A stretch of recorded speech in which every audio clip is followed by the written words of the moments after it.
आसिफ जरदारी के हामिद मीर को दिए गए इंटरव्यू को सुनकर बहुत कुछ याद आ गया।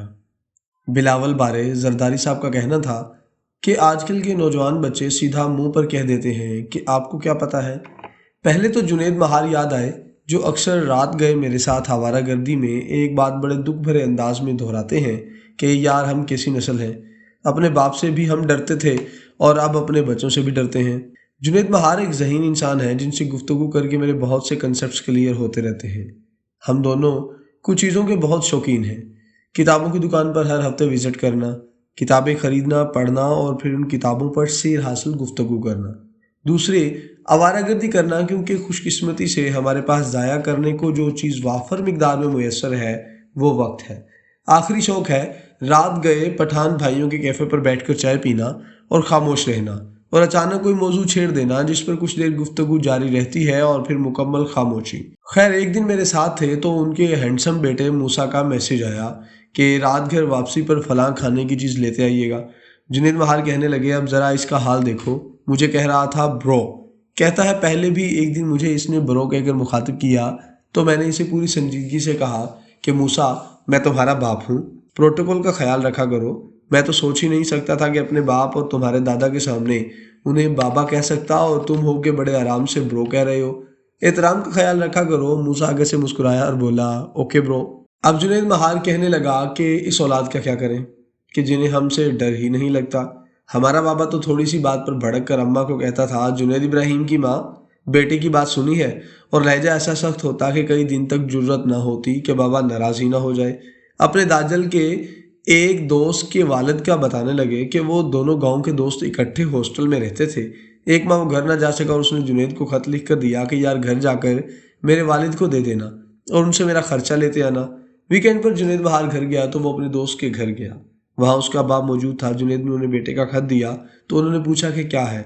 बताया कि उनके बेटे ने खत भेजा है, वो खुद आ नहीं सका। जुनेद के बकौल उसे आज तक याद है कि खत का सुनते ही वो भड़क उठे और अपनी बीवी को देखकर जोर से बोले, सुनती हो, तुम्हारा बेटा अब जवान हो गया है, इसकी जुर्रत देखो कि मुझे खत लिखा है। वो खत लिखने लग गया है, कल को वो मेरी दाढ़ी पकड़ेगा। अब जुनेद महार जो उस वक्त कॉलेज स्टूडेंट था, हक्का बक्का खड़ा उनका मुंह देख रहा था। जुनेद को कुछ समझ ना आई तो वो घर से भाग कर निकल गया कि कहीं चाचा उस पर ही चढ़ाई ना कर दे कि वो क्यों खत लाया है। जुनेद के बकौल जब वो घर से निकला तो वो अभी तक उस दोस्त की माँ को कोसने दे रहे थे कि तुम्हारा बेटा गुस्ताख निकला है, बाप को खत लिखता है। जुनेद हंसकर कहने लगा, आज मेरा वो दोस्त और मैं खुद अपने बच्चों से डरते हैं। पहले सारी उम्र बाप से डरते गुजरी, अब बच्चों से डर कर गुजरती है कि फ़ौरन किसी बात पर रद्द-ए-अमल देते हैं, जैसे कभी बाप दिया करता था। बाप घर में दाखिल होता था तो यूँ लगता जैसे एक जाबिर हुक्मरान आया है। माँ सारा दिन बच्चों को डराती रहती कि ज़रा बाप को आने दो, फिर देखना तुम्हारा क्या हश्र होता है। यूँ बचपन से ही बच्चों को पता था कि बाप कोई ऐसी मखलूक है जिससे इन्हें डरना है, इसके करीब नहीं जाना। शायद ही कोई बाप हो जो बच्चे को करीब आने देता हो, शायद गप्पे लगाता हो। अगर किसी मेले ठेले पर भी ले जाता तो भी हद्दे एहतराम सामने रखी जाती। बच्चा सोच भी नहीं सकता था कि वो बाप के सामने कोई बात कर सके और बाप भी संजीदा रहता। अगर बच्चों को भी बात समझानी होती तो भी वो अपनी बीवी को कहता, बशीरे की माँ, ज़रा पुत्र के लक्षण देख रही हो, इसको जुबान लग रही है, इसे ज़रा खुद समझा देना वरना मुझे तो तुम जानती हो। यूँ बाप का रोब दबदबा था जो बचपन से जवानी तक कायम रहता था। वैसे इस उम्र में पहुंचकर अगर मैंने किसी बाप का वैसा रोब दबदबा अपने बच्चों पर देखा तो वो मेरे मरहूम दोस्त अनवर बेग का था। अनवर बेग के माशाल्लाह 4 बेटे और 3 बेटियां हैं। सब जवान और शादीशुदा हैं, बल्कि नजीब बेग के बच्चों की भी शादी हो चुकी है। लेकिन जितना मैंने अनवर बेग के बच्चों को अपने बाप का एहतराम करते और उनसे डरते देखा, वो किसी को नहीं देखा। लेकिन इस रोब के बावजूद जितना प्यार बच्चों ने अपने बाप को दिया वो इस दौर में हैरानकिन है। अनवर बेग बीमार हुए तो 5 साल तक कैंसर से लड़ाई में जो ख्याल उनके बेटों और बेटियों ने रखा, मैंने उस पर रशक किया। वो अपने बाप को हथेलियों पर लिए फिरे और ऐसा ख्याल रखा कि मैंने अनवर बेग को कहा, आपसे ज़्यादा खुशकिस्मत इंसान शायद ही कोई होगा जिसके बच्चों ने उसका इतना ख्याल रखा। मैंने कहा, आप एक सख्त बाप हैं, अगरचे आपने अपने बच्चों पर बहुत इन्वेस्ट किया, उन्हें आला तालीम दिलवाई और हर तरह का ख्याल रखा। अब तो वो खुद बाल बच्चों वाले हो गए हैं, अब तो उन्हें मत डांटा करें। उनकी बेगमात उन्हें ताने देती होंगी कि तुम्हारा बाप अब भी तुम लोगों को सबके सामने डांट देता है।